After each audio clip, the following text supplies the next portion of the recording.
আমি অনেকগুলো কেন্দ্র ঘুরে দেখেছি, মানুষের মধ্যে একটা ঈদের আমেজ দেখলাম, আনন্দ উচ্ছ্বাস। ভোট দেওয়ার পরেও তারা কেন্দ্রের বাইরে অপেক্ষা করছে, উৎসব লাগছে তাদের কাছে। তা আমি খুবই খুশি এবং আনন্দিত।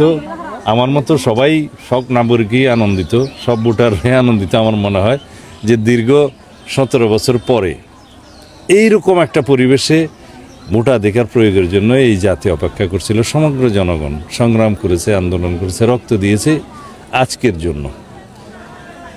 সেই আজকের দিন, যে দিনটা আগামীর বাংলাদেশ গঠনের জন্য সবচেয়ে গুরুত্বপূর্ণ ভূমিকা রাখবে। মানুষের আজকের সিদ্ধান্ত বাংলাদেশের ভাগ্য পরিবর্তন করবে, বাংলাদেশের জনগণের ভাগ্য পরিবর্তন করবে। ইতিহাসের বাঁক বদলে দেওয়া শুরু হয়েছে এখান থেকে। আমরা তার সাক্ষী, সবাই আজকে তার সাক্ষী। যাই হোক, আশা করি শেষ পর্যন্ত সব কিছু শান্তিপূর্ণভাবে সমাপ্ত হবে, মানুষ ভোট দিতে পারবে এবং আগামীকালকে ইনশাআল্লাহ ভোরবেলাতেই, তার মধ্যেই আশা করি সমগ্র জাতি এই নির্বাচনের রায় পাবে। সাইবার বুলিং এর বিষয় নিয়ে একটু যদি বলেন, বেশি গুজব সৃষ্টি বা প্রতিদ্বন্দ্বী যারা আছে জামাতের বিশেষ করে, না, কিছু মহল আছে যে অস্বাভাবিক পন্থায় অথবা পিছনের রাস্তায় অথবা কোনো গণতান্ত্রিক পন্থায় তারা তাদের উচ্চাভিলাষ বা উচ্চ আকাঙ্ক্ষা পূরণ করতে চায় ক্ষমতায় যাওয়ার। সেটা আমরা দেখেছি গত কয়েকদিনে। তবে বাংলাদেশের মানুষ সেটা প্রত্যাখ্যান করেছে, করবে। আর সাইবার বুলিং ইত্যাদি যেগুলো আছে, এগুলো এখন ডিসইনফরমেশনের এবং মিস ইনফরমেশন তো বলবো না, ডিসইনফরমেশন বলবো, এগুলোর একটা পার্ট হয়ে গেছে।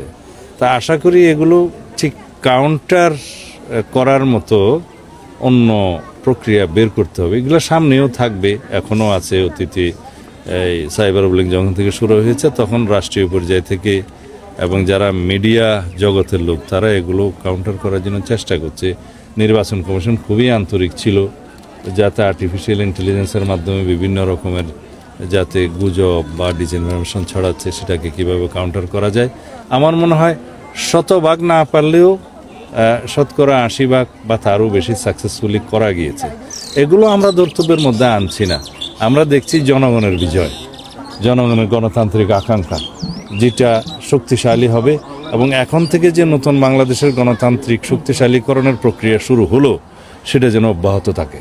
এটাই আমাদের প্রত্যাশা, অঙ্গীকার, প্রতিশ্রুতি।